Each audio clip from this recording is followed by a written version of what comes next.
नमस्कार, विंध्या टाइम्स में आपका स्वागत है। मध्य प्रदेश में हुए उपचुनावों के बाद अब एक बार फिर से पार्टी के अंदर ही खींचतान हो सकती है, यानी कांग्रेस के अंदर खींचतान हो सकती है। दरअसल खंडवा लोकसभा सीट से कांग्रेस प्रत्याशी राजनारायण सिंह पुरनी ने साफ तौर पर यह कह दिया है कि वो 2024 का लोकसभा चुनाव जरूर लड़ेंगे। 100% है, 100% है। उन्होंने ये कहा है कि मैं 2024 का लोकसभा चुनाव लड़ूंगा। साथ ही उन्होंने ये भी कहा कि 40-40 हजार की हार वाली सीटों पर गड्ढे भर दिए गए हैं। आपको बता दें कि 82,000 वोटों से बीजेपी कैंडिडेट ज्ञानेश्वर पाटिल से चुनाव हारने के बाद राजनारायण सिंह ने कहा कि मैं हार कर भी जीत गया हूं।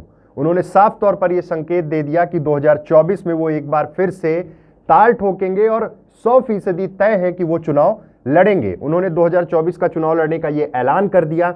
बार बार ये कयास लगाए जा रहे थे कि 2024 में एक बार फिर से अरुण यादव पूरी ताकत के साथ खंडवा लोकसभा सीट से चुनाव लड़ सकते हैं। जब उन्होंने इस बार चुनाव न लड़ने का फैसला लिया, उसके बाद राजनारायण सिंह को कमान सौंपी गई कि आप लड़िए, और अब उन्होंने ये ऐलान कर दिया है कि 2024 के चुनाव में वो लड़ेंगे। उन्होंने साफ तौर पर कहा कि बीजेपी 40-40 हजार वोट से जहां पर जीतती थी, कांग्रेस उसे बराबरी पर ले आई है। मानदाता उपचुनाव में 22,000 वोट की हार का गड्ढा भरा है और 8,000 वोट से जीत हुई है।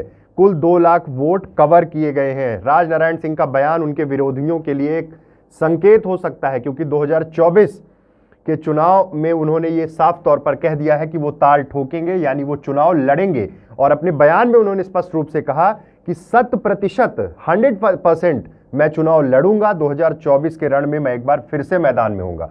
अब इसके क्या मायने होंगे? क्या अरुण यादव अब चुनाव नहीं लड़ेंगे इस संसदीय सीट से? यह भी देखना बहुत जरूरी है। आपको बता दें कि मानदाता सीट पर तो बीजेपी को जहां 56,184 वोट मिले, वहीं कांग्रेस को यहां पर 64,671 वोट मिले। इस सीट पर कांग्रेस ने 8,487 वोटों से जीत हासिल की थी। कुल मिलाकर परिस्थितियां अब साफ हो रही हैं कि राजनारायण सिंह एक बार फिर से 2024 में ताल ठोकने के लिए तैयार हैं।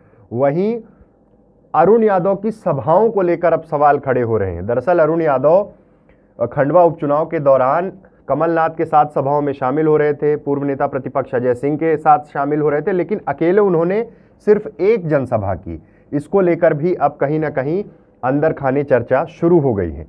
ये 6वां चुनाव था राजनारायण सिंह पुरनी का, जिसमें 3 में उन्हें अब तक जीत मिली है और 3 चुनावों में वो हारे हैं। लेकिन अब देखना बहुत दिलचस्प होगा कि 2024 की परिस्थितियां क्या होती हैं, अरुण यादव क्या करेंगे, ये सबको देखना बहुत जरूरी होगा। क्योंकि अब अगर राजनारायण सिंह ये दावा कर रहे हैं कि 2024 का लोकसभा चुनाव वो फिर लड़ेंगे, तो अरुण यादव क्या करेंगे?